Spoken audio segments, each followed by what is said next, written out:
नमस्कार साथियों। डेली चर्चा में आज हम लोग बात करते हैं बिहार के बारे में।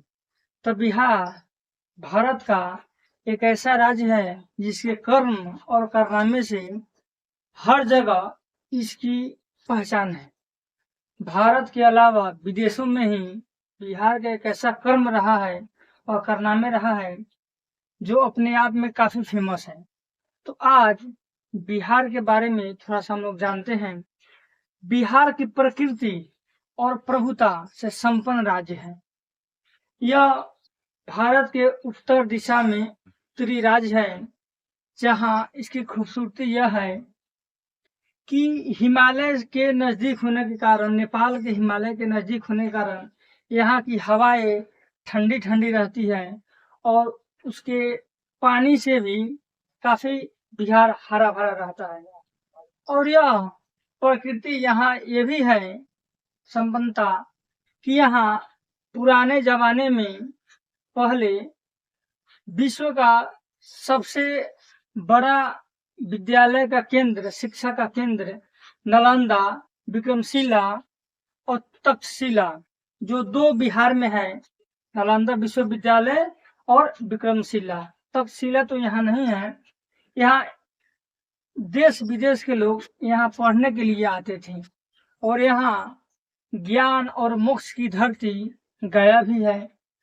भारत के रामायण के जो पुरोहित हैं, जो रामायण के आध्यात्मिक गुण के कारण, आध्यात्मिक ज्ञान के कारण वाल्मीकि मुनि रामायण लिखे थे, वो भी बिहार के वाल्मीकि नगर से ही संबंधित है।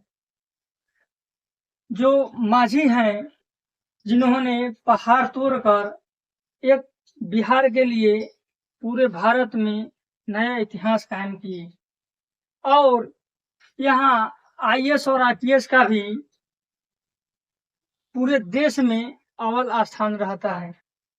और जो भारत के प्रथम राष्ट्रपति डॉक्टर राजेंद्र प्रसाद थे, जो शहनाई वादक बिस्मिल्लाह खान हुआ करते हैं, जो यहाँ विभिन्न प्रकार के कवि है, दिनकर है, सब इतना संपन्न होने के बाद, और जो प्रभुता की बात करते हैं तो प्राकृतिक हो गया, और यहाँ की प्रभुता की बात करते हैं कि बिहार कितना महान है और वो बर्बादी के उस किनारे पर खड़ा है कि थोड़ा अगर इसमें और सुधार नहीं किया जाए तो बिहार पता नहीं। ऐसे तो बिहार विकास के मामले में विकास तो हुआ है, उस पर हम लोग थोड़ा बाद में बात करेंगे। यहाँ प्रकृति तो हो गया, अब यहाँ प्रभुता के बारे में बात करते हैं। जो पूरे विश्व में शांति के लिए भगवान अवतरित भगवान बुद्ध बिहार से ही थे। महावीर जो भगवान का अवतरित हुए वो भी बिहार से ही थे। सिख धर्म के गुरु नानक सिंह बिहार के ही थे और भारत के रामायण के वाल्मीकि मुनि ही बिहार से ही थे। बताइए बिहार कितना संपन्न राज्य है, हर तरह से परिपूर्ण है, लेकिन आज उस स्थिति पर खड़ा है कि उसका बर्बादी का बहुत समस्या देखने को मिल रहा है।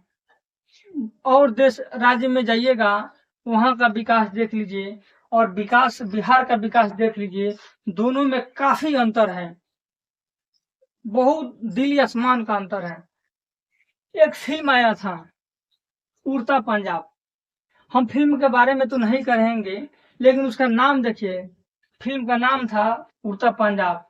सही में आज पंजाब हर क्षेत्र में उड़ रहा है, विकास के क्षेत्र में हो, शिक्षा के क्षेत्र में हो, आर्थिक मामले में हो, खेती के लिए हो, भक्ति में हो और ईमानदारी से हो। वहां पंजाब में सिखों ने भक्ति के लिए एक ऐसा मार्ग खोला है जो अपने आप में प्रसिद्धि है। वहां लंगर इतना चलता है फ्री में कि सब के बस का बात नहीं है उतना खर्चा करना भक्ति के लिए। और वहां के मंदिर में जाइएगा तो पूरा क्लीन होगा, ईमानदारी से क्लीन होगा, कितना होता है ये वातावरण होना चाहिए घूमने के लिए, वो सब वहाँ देखने के लिए। और हम लोग के भी है, यहाँ पर घर में भी है, लेकिन यहाँ के मंदिर में अगर थोड़ा जाइएगा तो वहाँ साफ सफाई, गंजेरी, बगल में दारू पीने वाला रहता है। लेकिन सिख अभी भी किसी भी गुरुद्वारे में जाइएगा पूरा क्लीन मिलेगा आपको, लगेगा कि नहीं यहाँ सही में भक्ति को इस राह में होना चाहिए। ऐसा नहीं है कि भारत में सब मंदिर है, कुछ कुछ मंदिर इतना क्लीन है, तो एवरेज हम बता रहे हैं। और वहीं बिहार के पर एक फिल्म निकले पंजाब के जैसा कि उड़ता पंजाब डूबता बिहार, तो सही में बिहार हर क्षेत्र में डूब रहा है, चाहे वो आर्थिक मामले में हो, विकास मामले में हो, खेती में हो, शिक्षा में हो, भक्ति में हो और ईमानदारी में हो। यहाँ पहले की अपेक्षा भारत में विकास हुआ है। ऐसा हम नहीं कर रहे हैं कि बिहार में विकास नहीं हुआ है। बिहार में अधिकांश विकास हुआ है, लेकिन उस लेवल में नहीं हुआ है जिस लेवल में आज बिहार की जरूरत है, बिहार की आवश्यकता है। आप आर्थिक मामले में देखिएगा तो वहीं एवरेज जो आर्थिक है, एवरेज में देखिएगा तो उतना कमी बिहार के लोगों में नहीं है जितना अन्य राज्यों में है। और यहाँ विकास की बात करें तो विकास भी है, लेकिन उस लेवल में नहीं है। हर जगह आप लोग देख सकते हैं विकास हर क्षेत्र में, चाहे वो हॉस्पिटल हो, शिक्षा लाइन में हो, बिजली विभाग में हो, सड़क में हो, स्कूल कॉलेज में, सब जगह अधिकांश हुआ है, लेकिन उस लेवल तक नहीं हुआ है जिसकी आज बिहार में उतना आवश्यकता है। क्योंकि बिहार पहले इतना संपन्न था, आज सबसे नीच पर स्थित है। तो हम लोग बिहार के विकास और विनाश, बिहार का विकास तो हुआ है, विकास से ज्यादा विनाश हुआ है।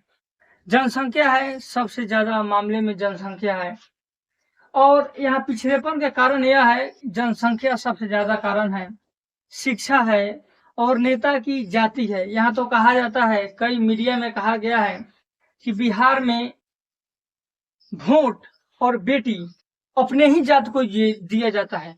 इसका भविष्य में मायने क्या हो नहीं हो उससे कोई मतलब नहीं है। लेकिन अब हम लोग बिहार के जो मुद्दा है उस पर बात करते हैं। आज बिहार में बाढ़, सुखाड़ काफी तरह ही माम है। इतना है कि पूरा बिहार, आप वीडियो देख लीजिए, पूरा बिहार डूबा हुआ है, हर क्षेत्र में डूबा हुआ है। बताइए, बिहार हर साल आपने देखने को मिलेगा कि बिहार बाढ़ से डूब गया, बिहार में सुखाड़ हो गया। इस मुद्दा पर हम लोग बात करते हैं। तो अभी बिहार में इतना बाढ़ आया हुआ है, मीडिया में चल रहा है कि ये 84 साल बाद इतना भयंकर बाढ़ आया है। ऐसा नहीं है, ऐसा होता है, हम मानते हैं, लेकिन बिहार में हर साल आप लोग को देखने को मिलेगा कि आधा बिहार में बाढ़ आ गया, आधा बिहार में सुखाड़ आ गया। ऐसी इस पर सब पर प्रभाव पड़ता है। अगर बाढ़ आ गया तो परिवहन पर प्रभाव पड़ेगा, रेलवे पर प्रभाव पड़ेगा, विकास पर प्रभाव पड़ेगा, शिक्षा पर प्रभाव पड़ेगा, हॉस्पिटल पर प्रभाव पड़ेगा। और यहाँ के नेता लोग और जितने भी यहाँ के लोग हैं, प्रसिद्धि लोग हैं, वो भीख के तौर पर ले चलेंगे कि बाढ़ आ गया तो भीख दे दो, राहत सामग्री दे दो, चावल दे दो, आटा दे दो। हर साल होता है। इसको तो भीख ही ना हम लोग बोलेंगे, ये तो भीख ही है। बिहार, जब आप लोग को पता है कि बिहार में हर साल इस तरह का होता है, एक साल तो बात नहीं है, कोई भी प्रकृति आपदा आता है तो अचानक आता है, लेकिन यहाँ तो हर साल देखने को मिलता है। ऐसा नहीं है कि इसी साल है। तो यहाँ बताइए, बाढ़ आया हुआ है तो कितना बुजुर्ग जो मेडिकल में होगा, जो घर में होगा, बाल बच्चे को जो चल नहीं पाते हैं, उसकी स्थिति क्या होगी। और जो हॉस्पिटल में जिस महिला को डिलीवरी हो गए, गर्भवती होगी, उसकी कितना स्थिति होगा, ये सब हर साल आपको देखने को मिलेगा। ऐसा नहीं है कि इसी साल है। तो मेरे हिसाब से जिस प्रकार रेलवे का एक लाइन बना हुआ है पूरे भारत में, उसी प्रकार बाढ़ के राहत के लिए भी एक सुगम मार्ग होना चाहिए। एक रिपोर्ट आया है एक रिपोर्ट आया है कि बिहार में जितना हर साल बाढ़ आता है, प्रकृति आपदा आता है, बिहार में है, उत्तराखंड में है, उतना पानी से पूरा बिहार के साथ साथ कई राज्यों को एक नहर बना दिया जाए या डैम बना दिया जाए। डैम में तो ज्यादा खर्चा है, डैम जिसे डैम बना के उसमें बिजली भी उत्पादन किया जाता है तो उसमें ज्यादा खर्चा है।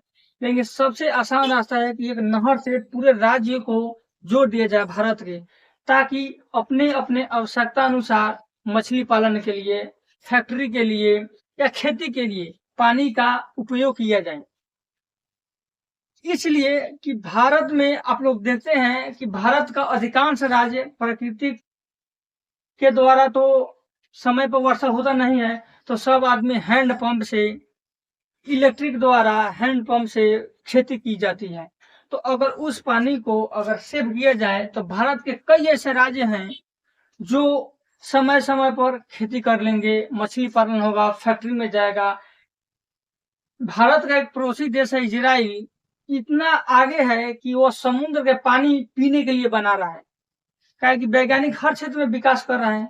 तो क्यों ना जिस तरह भारत में एयरपोर्ट के लिए एयरलाइन है, रेलवे के लिए एक लाइन है, एनएच है, ठीक उसी प्रकार किसान लाइन के नाम से एक पूरा भारत का हर राज्य को एक नहर बना दिया जाए, ताकि हर राज्य के, जैसे उत्तराखंड का भी ऐसा पानी आ जाता है जो पूरा विकराल है, सब पानी को एक जगह एक नहर में कनेक्ट कर दिया जाए, ताकि जिस राज्य को जितना पानी की आवश्यकता है उसको यूज कर सके।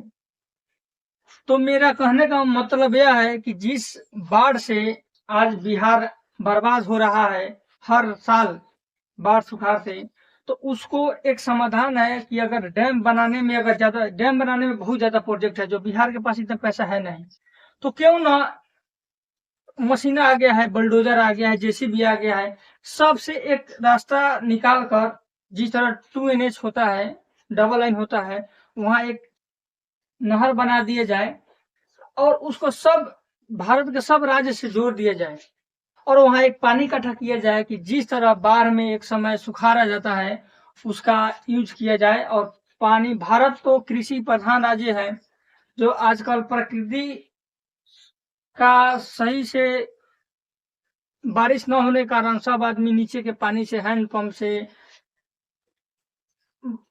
खेती हो रहा है, तो उसको एक लाभ मिले और भारत का सब राज्य जिसको पानी की आवश्यकता है उसका इसका फायदा उठा सके। आप लोग से निवेदन है कि यह थोड़ा सा अभी नया नया है, थोड़ा सा अभी उतना एक्सपोर्ट नहीं है, थोड़ा सा प्रॉब्लम आ सकता है,